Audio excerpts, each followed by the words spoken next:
I knew, though, that we're not our thoughts and we're not our emotions and we're not our bodies. I had known that because I've been meditating since I was in my late teens, but I still didn't know what I was. It's like, well, if I'm not all those things, what am I? What are we? Because if it's a good thing I'm not my mind or my emotions or my body, because none of those are working very well, right? What's up, everybody? I'm your host, Patrick Cook. Welcome to Being.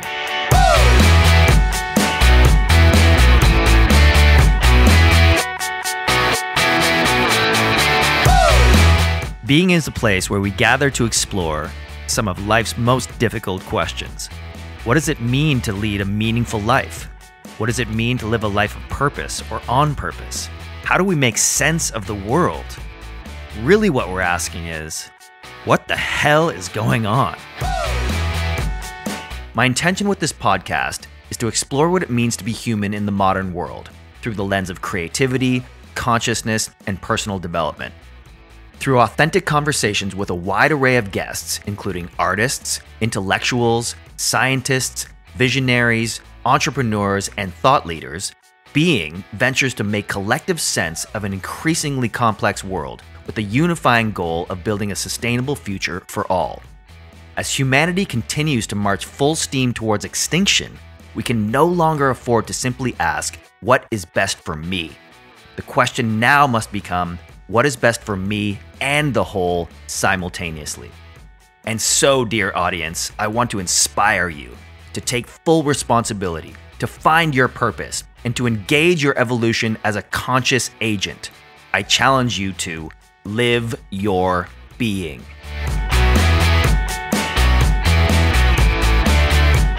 If you're enjoying the content, please do subscribe to the show and get a new episode delivered directly to your device every Friday.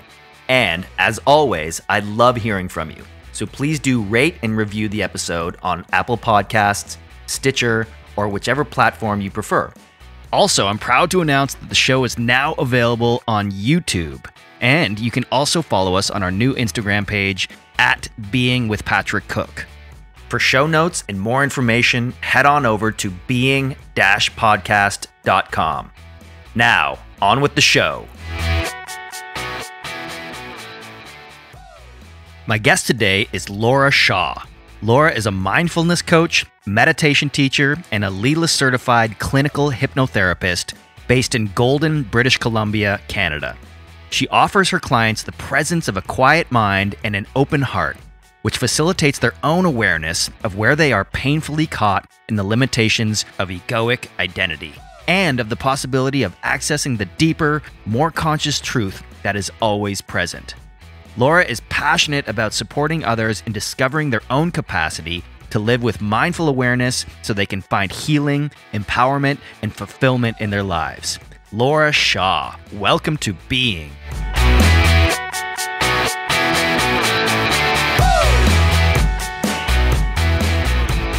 Laura Shaw, welcome to Being. Thank you for being here. Oh my gosh, thank you. I'm so happy that we're finally connecting. I know. So just so the audience knows, Laura and I know each other through a mutual friend named Lex Scully. We connected many, many years ago. We're thinking 20 years ago. Even more, like we it met might have been even more than that. Yes. And we've sort of been orbiting each other's trajectory from afar, threatening to get together for a conversation, which we booked for today. And just when we got on, I'm like, wait a minute, we should be recording this for a podcast. And so here we are, completely unrehearsed, completely raw and vulnerable. Laura Shaw, welcome. Thank you. So what is going on with you? I've been following your trajectory from afar. Like, tell me, what's going on? Gosh, where do we even start? I'm in Golden, BC. Okay. And I've been here since 2006. Okay. And I think for me, when I had twins when my daughter was 2. Oh, wow. And I lost the plot. As you do. I think I was just breastfeeding and crying all the time. Tandem. tandem breastfeeding and Wow. crying and just like I really actually felt like I was losing it. I mean, I think I did lose it. Like I was Right. so tired and so off, and I remember thinking I need to wake up. Right. I don't want a secret mantra. I don't want a yoga pose, even though I love mantra and I love yoga. And I highly recommend both. But at that moment, I was like, I need to find a deeper ground here because none of this is working. So And what did you do next? Like what does it mean for you to wake up? How did you know what that even meant? How did you know there was more? I didn't really know. I mean, I didn't even really know about like enlightenment. I always had put that in a whole other Right. category, a whole other continent. Right. Totally. That's for Buddha and shit in the East. And finding a guru and Yeah. it just seemed, I was like, I knew though that we're not our thoughts and we're not our emotions and we're not our bodies. I had known that because I've been meditating since I was in my late teens. Oh, wow. Okay. But I still didn't know what I was. It's like, well, if I'm not all those things, what am I? What the hell am I? That's the age-old question, isn't it? What am I? Not even who am I? That's almost even too much for me. Just what am I? What are we? Yeah.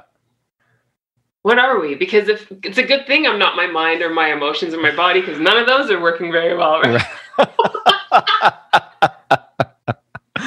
And then we build these identities like mom or husband or provider or, things that we attach to, and we think that's who we are, these identities. Yeah. And then we get to middle age and then we realize we're none of those things. And then it's usually that's what a midlife crisis is, and I definitely had one. I'm like, what? I'm none of those things. Who the hell am I? Right. Yeah. And the effort to hold up any of that identification, the effort. And I remember doing a beautiful session with Kath Jeffries. Oh, right. Okay. You know Kath and Amy Jeffries? That sounds familiar. Refresh me. They're camp people, but Kath wrote a book on awakening in education. Cool. And I did a session with her, and I remember talking about at that time I was working as an academic instructor at the College of the Rockies here. Okay. And we did a session, and it was really revealed that was so much about identity. Right. Like having a role that was, something that could be acknowledged. And I was hanging on to that, and it was so humbling. Wow. And so what were the next steps going from? So the next step was I met Gangaji and Eli Jackson Bear. And these are teachers that they're very, very clear, self-inquiry, really asking the question, what is here? Like really very direct. Well, what is going on? What's here? And just coming to those deeper layers of the reality that's actually here, not the one that we're constantly playing out in our head.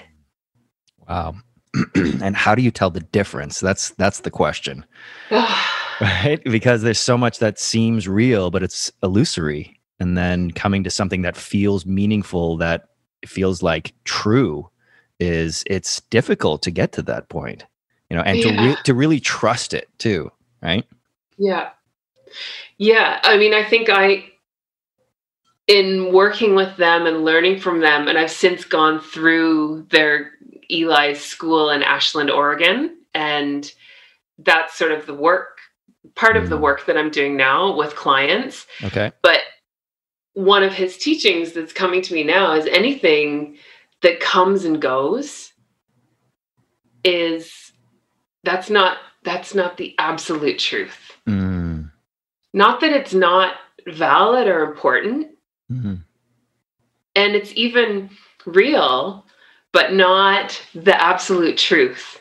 Right. So any emotion that comes through, that's real, we experience that, but the stories we're telling ourselves about ourselves because of that emotion, that's where we can look.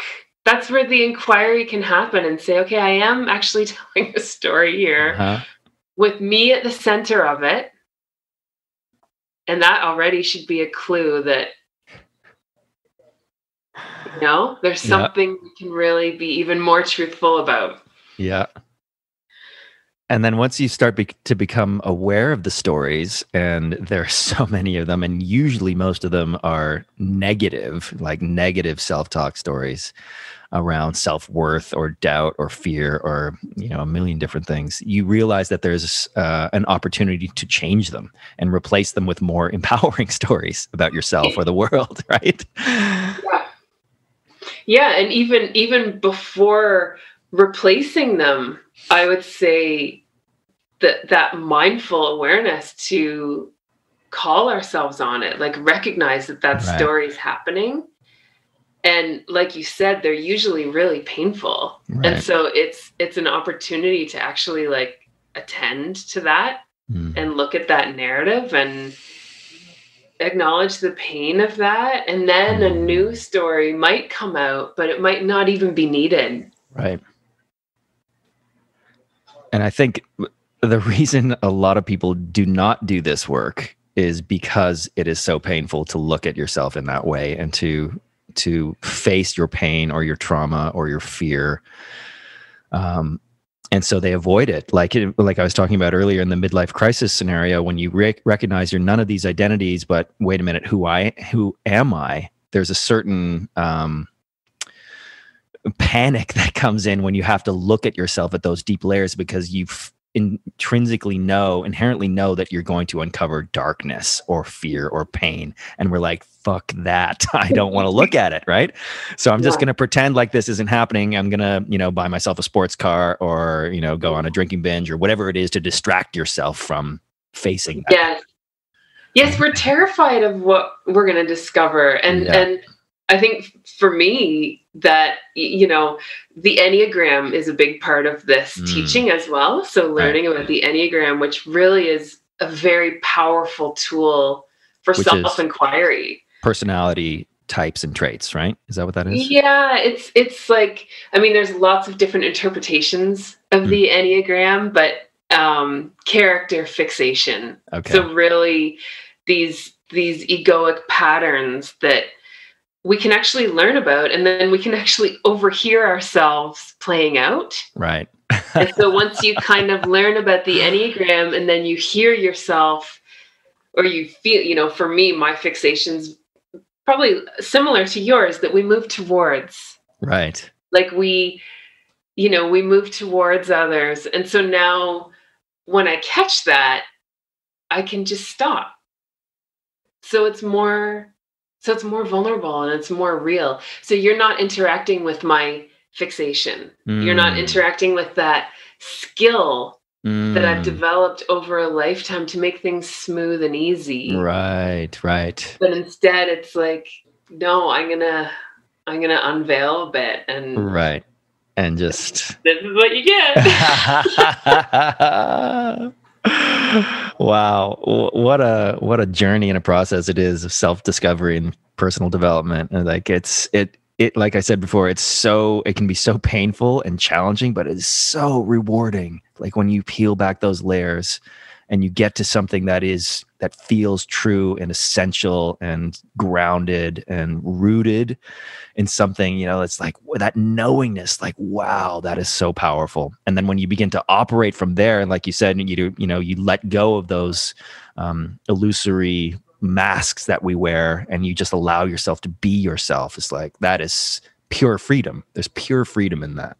Yes. Anything else is shaky ground. Totally. It's not sustainable. Yeah. But that's where most people live, is on that shaky ground, which is why they're so, caught up in the seasons and the climate. They get pushed around by any gust of wind. You don't have that solid foundation. So you get triggered so easily. And so your life is a roller coaster and you never feel like you have any solid ground. It's like, fuck, that was me for 45 years of my life, Yeah. and you, Pat, I mean, you've gone through such a transformation, and I know Certainly what have. our life was like. I know what the culture of our social life was like. We were back partiers. in the day. Yeah, I was a partier. I can't speak for you, but I was a partier. But like I say, I was never a violent or dramatic drunk. You know, I was party Patty. You know, I was the life of the party. I was like, let's celebrate life kind of vibe. But underneath all that, I was hiding. I was hiding from pain and fear and stuff I didn't want to look at, you know, until I got to a point, you know, in my early 40s where I'm like, wait a minute, you know, the alcohol is catching up with me. It's starting to, you know, ruin my body. It's ruining my relationships, my emotional stability, my finances. I'm like, okay, this cannot continue. What is it I don't want to look at? And so, you know, once you have the courage to say, okay, there is stuff. And I knew from childhood there was something so powerful about me, but it scared the shit out of me because it meant taking full responsibility. It meant showing up vulnerably. It meant, you know, going out in the world and risking criticism and ridicule and scrutiny. And it's like, all that is like way too scary. I'm like, you know what? I'm just going to go have some beers with my boys and just not deal with it, you know? And so that went on for my whole life until I got to a place where I'm just like, okay, I need to fully go inside and look at this and just, you know, remove all the distractions, all the alcohol, everything that I've been using as numbing out agents or crutches, and just really tune into what it is that's, you know, I'm afraid of or what I was running from, and stop running. And the most beautiful part is once you do that, once you turn inward and you look with, you know, and this is what I, with my clients, you have to be careful not to look because with guilt or shame or judgment, because that's very easy to do. You have to look with compassion and love and curiosity, you know, and if you can manage to do that, what you uncover is like, okay, it wasn't really that scary. It's just it's my inner child, or something happened when I was a kid that was a survival mechanism, you know, that stayed in my unconscious until adulthood that I never really took a second look at. And now I have an opportunity to shine the light of my awareness on it and heal it or transmute it or release it. And like I said, that's where true freedom comes in. So yeah, that's kind of been my journey. Oh my gosh. And did you do that on your own? Or did you have, I mean, I know you have such a beautiful web of people around you, but yes, exactly. Work. Yeah, it was, I never did a 12-step program, if that's what you're referring to. With the alcohol part, I did it by myself. But like you say, I had, you know, friends, mentors, coaches, plant medicine, you know, my own practices, all sort of supporting me in ways externally to, you know, really ground me into it. But you know, it's a individual practice, though. You have to go through it by yourself. Which is terrifying, you know, but again, I encourage everybody to do it because it's so rewarding. And on the other side is magic and freedom and peace and joy. It doesn't mean you're not going to have challenges or you're not going to be scared or there's not going to be anxiety. All that's just part of life.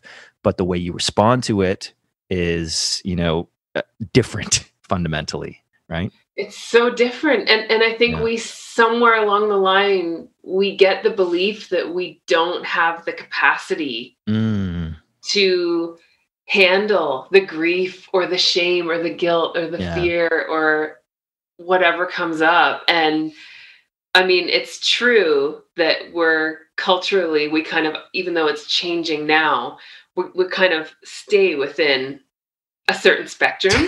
Totally. Right? Yes. And so we're taught that anything that's outside here is like no-go zone. No-go zone. But actually we do have the capacity, just like, and I love that you brought up inquiring with compassion so and important. love and curiosity. And that's it. And that's the other part of what I've been doing a lot of, is teaching mindfulness and self-compassion. Cool. And so needed in this world. Because we attack, right? Like anything that we perceive to be flawed, the initial response is to attack it. But as soon as we bring in that tone of, well, what is this? Yeah. Curiosity, right? Yeah. And you start listening. And that's what I talk about with emotions, is when you feel a quote unquote negative emotions, things that are uncomfortable, the first thing you want to do is just push them away. It's like, I don't want to deal with that. That's scary, uncomfortable, painful. But if you allow it to sit, you allow it to be there, first of all, it dissipates more quickly, the anxiety or whatever it is. But second of all, you're able to distill the wisdom of why that emotion is there in the first place. Yeah. Right?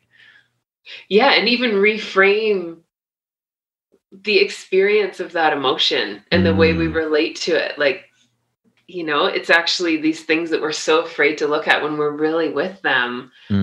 Like you're saying, there's wisdom there and there's beauty there. And then you said too before that you always knew there was something powerful about you, but it was too much or something and you hid it. Yeah. And that when you actually look and you're like, oh my God, there's a sun in there. There's a bright shining sun in there. Totally. That I've been hiding and rejecting and judging But then the next question is, where do we learn that? Why are we scared to show that part of ourselves? And for me, it was like, you're born into a system that if you're born in a hospital, you're vaccinated, you go into school, all of these things are programming you to be compliant and not shine your light too brightly and just be a good member of society. Right. And so you learn very quickly, very early, that some parts of you, some behavior is acceptable and some aren't.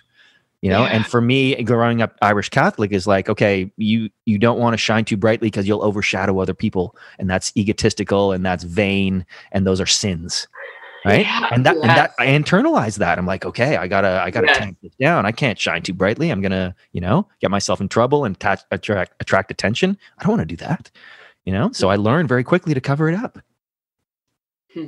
Yeah. This conditioning and I mean, religious certainly, but from so many other places too, we just internalize it as truth. Yeah, exactly. Even if we're working on it, even those of us that are working on waking up and deepening, we are still governed by conditioning. Totally. Oh my God. I've spent years peeling back my conditioning, and it's just like an onion. There's another layer and another layer and another layer, and it just keeps going. But that's part of the fun. It's like we never stop growing. We never stop evolving. We never stop learning and just being okay and in that uncertainty or that discomfort or not knowing. We have to just be okay with it. Because so many of us are striving for control or certainty or security or safety. And those are all illusions. Those don't exist in nature, right? Fundamentally. So it's like we're grasping, trying to attach onto things, and it never works. And so we're constantly feeling ungrounded. Yes. Right? Yeah. And then to discover we do have the capacity to live with uncertainty. Yes. Actually, when we really open to that, it is freedom because it's the truth. It's the truth. Exactly. So this is so awesome. It's so good to see you, first of all, and just to connect with you, and then be able to, record this conversation and share it is just so powerful. So thank you for being open to that last minute invitation. It's so awesome. I'd love to hear more about your journey. So breastfeeding 2 infants, crying, knowing that there's more and you want to wake up. What was next for you? How did you move into the next steps? So I started watching Gangaji videos while I was breastfeeding. And the first video that I saw, actually a friend of mine had told me about her years prior, and I just didn't listen. Right. I was just like, that sounds like a guru name. Like I rejected it, to be totally honest. Yeah. I was like, no, I'm not following some. And I think I can have a tendency here is to not be controlled by others. Right. Like which is, that can come to a detriment for sure. But I watched this one video and she just stopped me dead in my tracks. Awesome.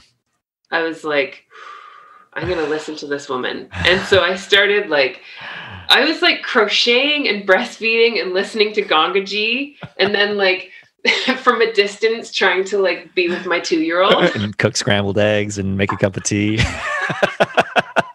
I'd throw a stuffy, we'd play. Oh yeah, it was just such a crazy time. Oh my God. It was so crazy. But I was so open to those this awareness. And she, you know, she is not, she doesn't even call herself a teacher. Like, her awareness is so deep that she recognizes that she's not above anybody. And her, I've never heard her say anything that has brought up any conflict in my body. And so I was listening and just feeling something starting to root from that. And then a friend of mine said, I'm going to Maui to go see Gangaji.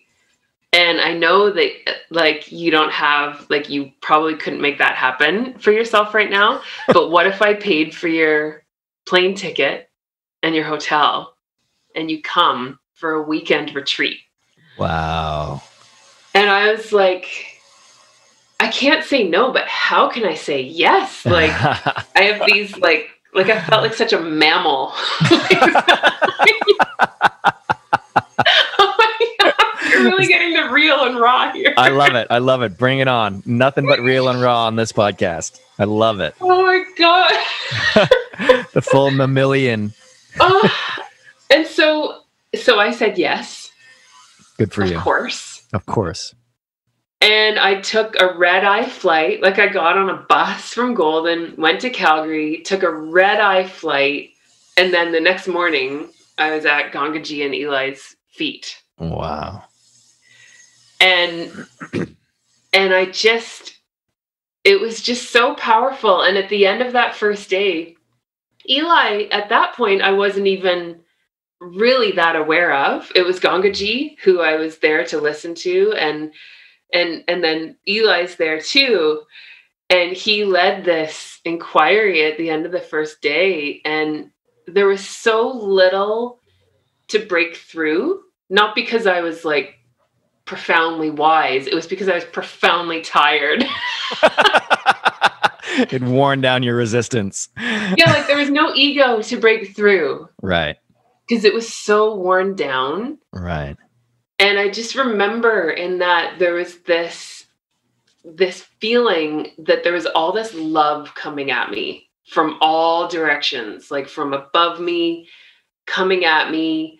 And I was like, no, this isn't for me. Like, this must be for someone else, was the experience that I had. And then finally there was something in me that was like, okay, fine. You know, like, that wall broke. I was like, okay, yes, I'll take it. All right. Yes. And the experience in that moment, and this is an experience that came and went. So back to that question of what is really true. But this experience of being flooded and simultaneously realizing, oh my God, it's coming from me. It was like, yeah, it can make me weepy. Right. It was so profound. And so that experience came and went, but it informed something so deep in me. And that love was so, so out of this world that I remember in that particular retreat, there was this woman who was grieving her daughter. And the insight that I had, I thought of her in that moment. I was like, oh my gosh, death? Nothing. Piece of cake. Death is nothing compared to this. Like, it was so deep. And so I feel like for me, I've been, even though that experience went and I went back home and I carried a bliss for sure for a while, but then I eventually got tired again. And of course, as you do. But there's been so much more of a receptivity here to really truly inquiring and being open to the possibility that maybe this ego isn't the truth. Like, maybe everything that's believed here can actually be questioned. Hey, are you feeling lost, frustrated, angry about the state of the world, but unsure what to do about it? I get it. The world is a pretty messed up place right now. Yet in these interesting times of shattered realities, many people are using alcohol to escape and numb their feelings of anxiety, dread, and uncertainty. I know, I did it for years. This is why I've made it my mission to support brave souls in mastering their inner world and finding a deeper sense of purpose. To that end, I created Reset 2020. Reset is a personal transformation mastermind group with the intention of resetting your relationship with alcohol and becoming the best version of yourself in an empowering, supportive online community. To check out more about Reset 2020 and to watch my masterclass video, head on over to go.patrickcooklife.com. Remember, Cook is spelled with an E, C-O-O-K-E. So it's go.patrickcooklife.com. All right, now back to the show. So that feeling of bliss, that awareness that you had, excuse me, at that retreat, I know it's the tendency is for it to fade and for patterns in life and stress and everything to cover it up again. But I feel like once you've sort of uncovered that layer, there's a knowingness and awareness that you can come back to in moments of stress or trying times, and just like, okay, I've felt this before. And that's how I encourage clients or people to meditate, is that's what it is. It's a practice to coming back to a centered, grounded space, absent of external influence. And so when you are out in the world and shit's going crazy, you know how to get back to center. You've practiced it, right? So it's a lot easier to do. Yeah, it's right here. It's right there, right? Yeah. Yeah, it's undoing. Like it's a process of like letting go of everything we're holding up or carrying, and just surrendering. Yeah. That's been a big word. I actually wrote a full album called Surrender. Did you? Oh, I can't wait to hear it. Oh yeah. At the depths of my, dark night of the soul, at the very bottom, just like, I was so grateful that I had that outlet, the creative aspect to express the depth of pain that I was feeling. I don't know how other people go through this. And again, I'm so grateful that I had it, but I just needed to let this out in some way, for it to be heard, for it to be put out into the world, and that was part of my healing, is to transmute it through the music. And so all of my experience, all of the pain went into that album, which was so therapeutic. It's just a turning point. And again, I'm so grateful for it. And one of the times we first connected is when you came with a song to my house, and we recorded it probably 25 years ago now, or something crazy like that, for the passing of Michelle Trudeau, who was a mutual friend, and called Raven, right? That's what it was called. Do you still have that song? Yes. Oh my gosh. Good for you. Yeah. Good memory. I don't know where that recording went, and I can't remember the song. Oh, wow. Which is such a indicator that it really was, like you're saying, like a way to move with that grief and that loss. And we were so young, a death like that to someone so dear. Yeah. It really, really rocked me. Yeah. Yeah. Wow. Yeah. So how has creativity played a part in your journey? Yeah. Yeah, it's funny because I can see how there can be a tendency to want to perform, and there can be a tendency to want to elicit a positive response. Right. In that. Right. An ego motivation. Yeah, a bit of an ego motivation. And so I kind of pulled away from performing music. I did perform quite a bit when I first moved to Golden. I was doing some gigs and stuff around town, and and it was great. And I love singing harmony. I love music. Me too. It's such a performance, though, it's a bit of a trickier thing for me. Tricky on the inside, you mean? Like yeah, tricky on the inside. I mean, well, actually, no, it's free on the inside. Like when I really let myself just play, and it's there. Like the love for that and the love for performance is there. But I think I can still, because I had so much social anxiety, and so getting in front of an audience and just being like, now I can't, it's like the courage to just shine. Yeah. Yeah. And be so naked. Yeah. Was challenging for me. But I think creativity for me too comes through writing. And actually after I went to that first retreat of meeting Gangaji and Eli, I wrote and wrote and wrote. And I started a blog, and that's awesome. Put it on my website, laurapshaw.com. Awesome. Yeah. I'll put all these notes in the show notes, all these links in the show notes. But yeah, that's amazing. And that helped me integrate this understanding as well.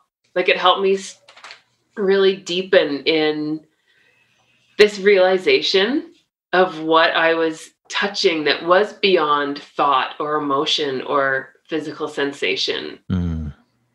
And then so much just grew from that. But I still find writing is a place where I can really connect in that, with that artistry that feels so good to the soul. Yes. Beautiful. Yeah. That's amazing. Yeah, no, I echo what you said about performance. I didn't perform for many, many years. And then I started performing again around 5 years ago. And it's been such, again, coming back to how creativity was my best friend going through the darkest parts of my life. Cause I would show up at a gig and I'd be exhausted. I'd be, in pain. I'd be sad. I'd be in grief, all these emotions present. And I was like, there's no way I can do this. I can't get up there and just like bare my soul and put all this energy out. I don't have it. And then I get up there and I do it 10 minutes into the gig, 30 minutes into the gig. After that flow of energy started moving through me, it's like, oh my God, this is my home. This is my meditation. This is where I get to process everything that's been going on. And so the more I felt into that, it's like, okay, the more I can show up in this way vulnerably and shine my light and just be authentic on stage, the more it gives the audience permission to do it for themselves, so and that to me was just like, okay, I have to keep showing up in this way. Yeah. And, I've had so much great feedback because you become like a beacon, it's like, it's not like I'm shining my light to, hey, look at me. It's like, this is me, real and authentic. If you want to join this energy, the invitation is open. If you don't, totally cool as well, but at least I'm showing up and inviting people in, and the people that do come in, they're just like, yes, I needed this. Thank you. And there's a communion, a co-creation in it. And it's like, those moments got me through some dark times. So again, I'm so grateful. Yeah. Oh, that's so beautiful. Yeah, it's so important to keep that alive. I mean, and I've been obviously raising these three little munchkins. The twins are 7 now. Oh, wow. My daughter's 9. Oh my God. You've been busy. So in that time, it's been like, I mean, the guitar is still out. It might have a thin layer of dust on it. Well, we might have to crack it out today if you're up for it. But it's out, and the piano. And more piano, and so music's happening. I mean, it's definitely happening, a few times a week. Good. Awesome. Yeah. Amazing. That's great to hear. It's great. But you're reminding me. Yes. It does. I know what you're talking about. Like when you're connected to your soul. Yeah. And it opens it up. And And actually, that just reminded me of a friend, Lindsay Sikornik, who I interviewed on episode 7. She was going through a difficult time, another person from Toronto, and they were coming down here, thinking about moving here, a lot of other factors going on. And she used to come see me play. And years later, she was a fabulous mentor for me, helped me through some very dark times. And she said something to me the other day is that when I didn't even realize I was doing it at the time, but when she was going through her darkest moments and she'd come to see me play, she felt so inspired because she could feel my connection to spirit or source, within myself. And it gave her permission to go there in her own journey and her own practice. And so that for me is like, wow, if I can touch one person and invite them to go deeper within themselves and to explore themselves on a deeper level, that is like, that's it for me, It's so beautiful. It's so beautiful. And I think that I'm so happy we're talking about this, because I think people don't, explore creativity enough. I totally agree. It just might not be part of their repertoire. They might not have grown up with it. And yeah. Well, it's not also something. No, go ahead. No, I was just going to say it's not something that, I value it so much. Art and music and dance. Dance has always been a big part of my life too. Yeah. But culturally, we don't necessarily value those things. Totally. Top of the line. And yet hearing you talk, it's like, yes, to direct people and to offer that and say, even that question, how are you fueling your creativity? How are you letting that out? Totally. Yeah, it actually went, I was in a room on Clubhouse. I'm not sure if you're familiar with Clubhouse. It's the new social media. It's pretty freaking cool, actually, because it's just a bunch of people in a room and having a live conversation. So I was in a room last night with a guy named Adam Roa, who's a powerhouse for love and creativity. I've met him a couple of times. He's incredible. But he was talking about how he believes art and creative expression to be like the technology that's inherent in all of us that is the most powerful thing we can do to shift our consciousness and into awareness. And like you say, in the system we grow up in, creativity and art are viewed as second-class citizens. They're sort of like, oh, if we have time for that, let's focus on the science and the math and the literacy, which are important, obviously. But it's a tragedy that we beat the creativity out of our children by telling them to shut up and sit down and just follow the rules, right? Yeah. And so that was another thing for me is like, okay, I don't want to rock the boat. I don't want to get in trouble. I'm just going to do what they tell me. And so your creativity is stifled. And so where one person might want to speak out and to use their voice, they're not encouraged to. And then that trend continues into adulthood and they just abandon it, because it's not a vehicle to make money. It's not a macroeconomic tool. And that's what we're taught to do is like, be a good citizen, pay your taxes, all that kind of shit. So yes, it's definitely not seen as important as STEM. Yeah, subjects. STEM, exactly. Yeah. Which are important, and neither of us are arguing that. But no, totally. I did a degree in math. I love it. It was amazing. Yeah. Yes. But I think it's important to say that I think not everybody is going to be a musician or a writer or a dancer. Like those are some forms of creativity, but everybody is creative in some way, and that couldn't mean anything. There's so many manifestations of it. Like even at the fundamental level, we're creating our reality by the way, the stories that are playing in our head, right? Like the things that we're saying to ourselves, like the thoughts and the actions that we take, we are creating our lives. So in that sense, everybody's a creator. Yes. So, and that's kind of been my journey as to what's the relationship between those two, like self-expression and creating your reality, and how can we use both of them to create something more true and beautiful and just for ourselves and everybody at the same time. Yes. And oh man, I trust creativity more than I trust any image that we produce about ourselves. The creativity that's here right now, right? That's vulnerable and intelligent and fully present and not contrived. Like that is much closer to who we actually are. 100%. Like this conversation is a co-creation. Your energy is inspiring me to, and vice versa. And it's like a synergy where we're both, encouraging new things to arise. And that's the beauty of collaboration in humanity. I think that's something that we're missing deeply, is that connection. And even more so through everything that's going on right now, the separation and the isolation is just amplifying that. So coming back to a sense of community and collaboration and creativity is so important right now. It's so important. And I think that's why I was so drawn to reach out to you now, because I knew that you're also supporting other people. And it's like, okay, can I take a peek in your toolkit? Totally. And vice versa. I want to hear more about what you're doing.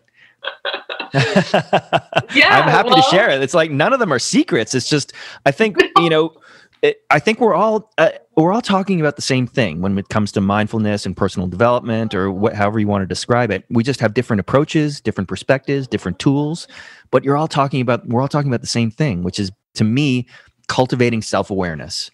Yeah. Removing or becoming aware of the masks and the conditioning and the programming and the fear and the trauma that's all happening beneath the surface. Like really coming alive within ourselves and being aware of everything that's going on and being okay with everything that's going on. Even the darkest parts of ourselves. And then operating from that place of grounded, healed wholeness, and moving into the world through there rather than fear or ego or attachment, And that's so right. It's really simple, but it's not easy. That's right. And the effect of embodying that is so powerful, even if nobody ever sees it. Yeah. Totally. Even if you came into that, and I've seen some of your posts where, you wake up maybe feeling a bit grumpy or off. Yeah. And then meditating and inquiring. Totally. I remember reading one a little while ago about that. Yeah. And so let's say you didn't leave your house all day, but you stayed in this embodiment of clarity and fully accepting any emotions that were there. So it might not be light. Yeah. But it's rich. It's That's very well said. It's rich. All right. It's rich. Might not be light. Yeah, no, and you're totally right. Like this week, I'll be honest with you, had some of the most debilitating anxiety of my entire life, which is, it's okay. It's totally okay. It's not fun, but, and I know where it's coming from. Like I feel like I'm tapping into, the collective on how heavy it is right now, how much pain and suffering there is in the world right now, how much darkness, how much illusion, how much, and so tapping into that and really becoming aware of it, which is, I seek that out. I want to know what's going on. I want to fully understand, what's going on and what the problem space looks like, because that, becoming aware of the darkness improves and expands my capacity for light. That's how I look at it. Yeah, beautiful. Right? Yeah. So, but that requires me going into the darkness. And so that's kind of on the macro level, but it happens in the micro level personally as well. The more you can go into your own darkness and explore those dark corners of your soul, again, with compassion and love and curiosity, the more that it releases those holds on you, and the more you can expand into your light and your brightness and shine your light and live in that light space. Does that make sense? It does make sense. And we have the tools now, like the resources and the tools to meet, in particular, trauma. Like we brought up the word trauma. Yeah, it's huge. So for anyone listening, I don't want to give the impression that this is something that you can do on your own now. Like getting support and learning how to resource ourselves. I'm doing this because touch is one of the fastest ways to send a signal of safety to your brain. So we get out of that stress response and into that more coherent state. Yeah. So we have the tools of how to resource ourselves as we're meeting this trauma and all of this. Totally. And yes, and then we can shine. And I love what Gabor Mate says. I love Gabor Mate so much. He's genius. He's genius. And that he says any trauma that we can see, we can heal. Yes. Any trauma that you can become aware of, you can heal it. And those words are so encouraging. Totally. And then letting the light. It's like sometimes we can be so loyal to our sadness and our trauma and that's like, I'm not allowed to be happy. Well, I have to sad. You become attached to it. Yeah, my teacher said that to me one day. He's like, I was trying to tell him something and I was like shutting him out so I could go back into a dark place. Yeah. He's like, yeah. Sad. And I was like, oh my God. Calling you out on it. I love it. It's so true. We get identified with our sadness or our anger or our fear or whatever it is. And so moving beyond that and letting it go is terrifying because, again, the question is, if I'm not this angry, sad person, who am I? Right? Yeah. And that's terrifying. So so many people would rather hang on to their anger or their sadness because it's familiar, even though it's uncomfortable and painful, rather than move out of it into the unknown. To keep that identity. To keep the identity. Story because intact. Keep the story intact, and it's an illusion of safety, right? Yeah. Wow, we're covering some huge ground here. I know, right? Awesome. So good. So good. So good to see you. So I'm curious, like, more about your journey. So how did you end up where you are servicing clients? Like, what is your practice? What are you doing? Yeah. So shortly after that retreat, which was obviously a pivotal point for me, I was already back at work. So the twins were one. They were just one when I met them, when I met Gangaji and Eli. Right. But when I came back from that retreat, very quickly after that, I left my job. Like, it was just this deep, very deep awareness of like, okay, I can't pursue anything that isn't really authentic anymore. And in full alignment. Even though it was terrifying. Like, it was letting go of a title. Yeah. That had a lot of status and benefits. The hook, like the hooks were very easy to see at that point. And I also knew that this coming into mindfulness and back to meditation and diving into this understanding, this self-recognition was totally where my heart was at. Yes. And so I started writing, and then people started asking, do you do sessions? And I was like, well, I mean, I could meet with you. And so for a year, I met with people by donation. Awesome. Just to listen and talk. And I was so connected to these, just this awareness. I don't even want to say teachings, because there's no teaching. It's really just cutting through to what's the motivation right now in this moment. Totally. Are you trying to get something? Are you trying to hide from something? Yeah. Or are you just, fully here? Yeah. And then it kind of grew. I started teaching mindfulness classes in Golden here. So this was in 2015. Cool. And then I went to Ashland, Oregon, and did Eli's 2-year program. Oh, wow. Okay. It's in like Enneagram and clinical hypnotherapy, actually. Wow. Amazing. But it's all using self-inquiry. It's all rooted in self-inquiry. So it's really working with the client, and, all the resources are within the client. Right.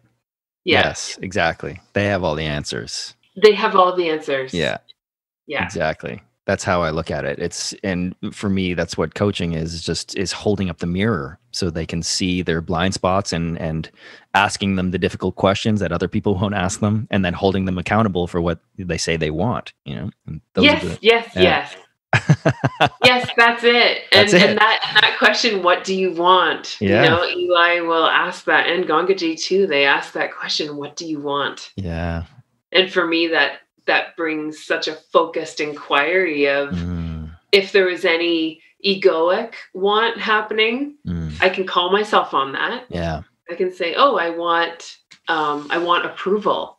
Yeah. In some way, I'm wanting approval. And then it's like, what do I want even more than that? It's like, I want to be self-approved. Yes.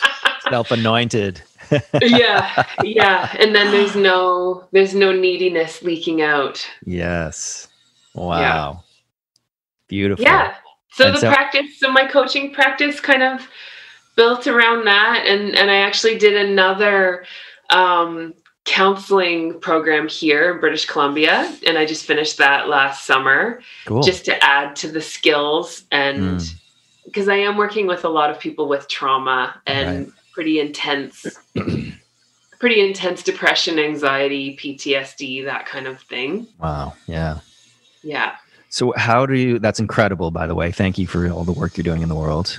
Oh, How do you manage to keep grounded, because you're taking on a lot of heavy energy, right? So do you have a practice to sort of release that or come back to center? What do you do to stay grounded? well, truthfully, this was one of the other reasons I got in touch with you. Awesome. I love this. Raw, authentic. This is it. Straight up. No filters. Yeah, I mean, it's always changing. I think I have to be so aware of tuning into what's here, how I'm feeling, and huge self-care. Yes. Like I get up in the morning and do yoga most mornings. Right. And I meditate every day, once or twice a day at least. Right. And you have to schedule that because you're busy. You got to schedule that in, I get up at 6. Like I get up before the kids get up. There you go. And do that. And then, what I eat and drink. I'm so careful important. of. I still have 1 cup of coffee in the morning. But everything else is I'm running the machine very clean. And that goes a long way in how just how I can hold all of that and watching what I'm holding too, because I can be a bit of a reservoir of my own emotions and other people. So totally. Me too. I cry. Good for you. Like so often I'll drop the kids off at school and come home and I mean, we're laughing about it now, but I do. It's like that emotion I don't even know what it is often, but it can feel like the world's grief. And I have to let it out. Otherwise I'm just cranky. Yeah. Good for you. And recognizing that and allowing yourself to feel it and let that energy flow through you, even if it's challenging or painful, Oh, yeah. Again, people want to close off. They don't want to feel that or that painful emotion, and they don't want to look weak in front of other people, and so they don't do it, and then they bottle it up, and then what happens? It manifests in other ways that are unhealthy, like disease or addiction or depression or an accident or something. Oh yeah. Right. Or just being off for the rest of the day. Or just being off, or low energy, anything. Yeah. Low energy, and then you get a headache, and you think. You actually have a headache, so you take a Tylenol and like slippery slope. Yeah.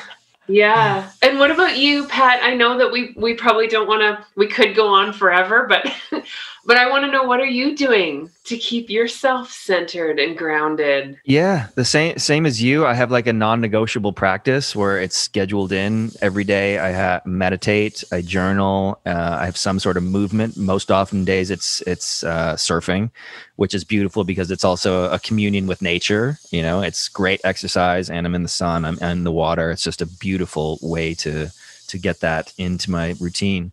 But those are my main practices: journaling, meditation, movement, and then obviously eating, as I don't drink alcohol anymore, which is awesome. Amazing. Really strict. Congratulations. Yeah, thank you. It's that was a big part of my life for a long time. And now it's like, it's not like, I never said I'd never drink again. It's just, I feel so good. Why would I ever want to cloud that with something as boring as alcohol? I know what it gets me. I know where it goes, and most often in the later stages anyway, it was 3 days of hangover and depression and eating shitty food. It's like, I don't want to waste my life doing that anymore. I have too many important things to do, And so I want to show up with my A game every day. That's another thing that a friend told me. He's like, when I was first getting off of alcohol, or thinking about it anyway, he had done it like 2 years earlier. I'm like, dude, how did you do it? He's like, I wanted to show up with my A game every day and not miss a day. I'm like, you're right. I'm not showing up with my A game. Maybe I have it once a week, but what would happen? How good could I get? How much positive impact could I have? How many people could I affect if I had my A game every day? And so that's what motivates me to ground and to center every morning, because then I can operate from that place of grounded, a foundation of wholeness, and move into that world that way. And then people can feel that energy regardless of what I'm doing, whether it's a post or performing music or just having a conversation. They can tune into that energy, whether they realize they're doing it or not. See, even unconsciously, they can feel a grounded presence in me that they're like, holy shit, that might invite them to take the next step in their journey. Right. And so it's constantly rippling outward from that centered foundation that I cultivate every morning. What a beacon. You are such a beacon of light. It's so beautiful. And you faced so much of why you needed to numb out. Like, it sounds like you've done the work. You're doing the work. It's an ongoing process. Yeah, definitely. Definitely. But thank you. Yes, it has been. And you as well. Like Laura, I felt in you, when we connected many, many years ago, the depth of your connection to source, just so true and beautiful. And it came through in your voice and that performance when we recorded. It was like, wow, this is a powerful woman. And we had a moment where, our souls saw each other and on some deep level, and it's been 20 plus years since we've connected. So this is such an honor and a pleasure just to be with you in this space. And let's continue this conversation. I think this is just the beginning for us, to help each other out and move into the world more powerfully in collaboration. Yes, I'd love to. And that feels so nourishing and awesome. Yeah. So that's really wonderful. So good to see you too. So good to see you. Not to put you on the spot more than I already have by jumping this podcast on you, but would you be open to sharing your voice in some way, like with a song, maybe? I'm laughing. I'm like, oh gosh. So what's coming up for you right now? Is it super triggering? No, it's not super triggering. It's more like, what have I got? Right off the. Well, what do you got? And listen, it's totally cool if it's not in alignment for you right now. We can do it another day. Tune in.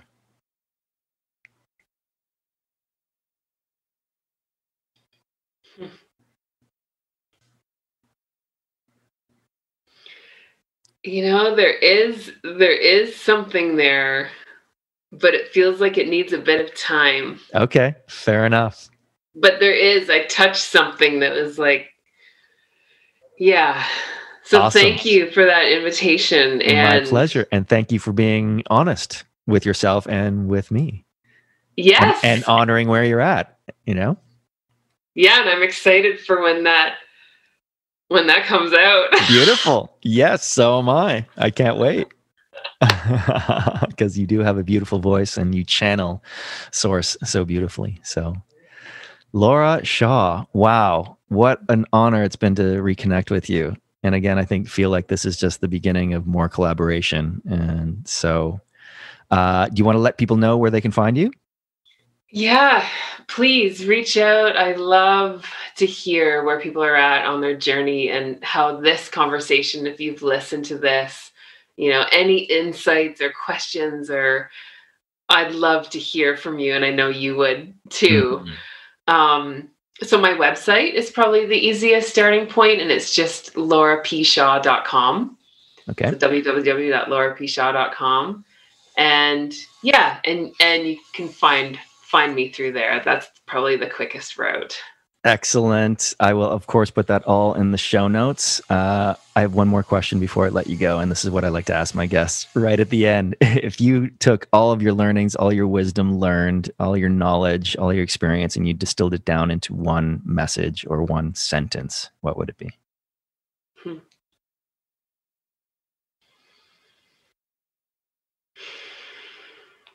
All there is love.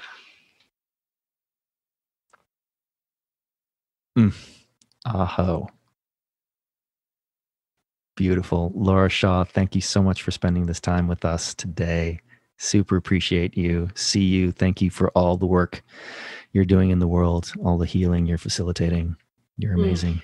And likewise. Thank you so much. We'll talk to you soon. Okay.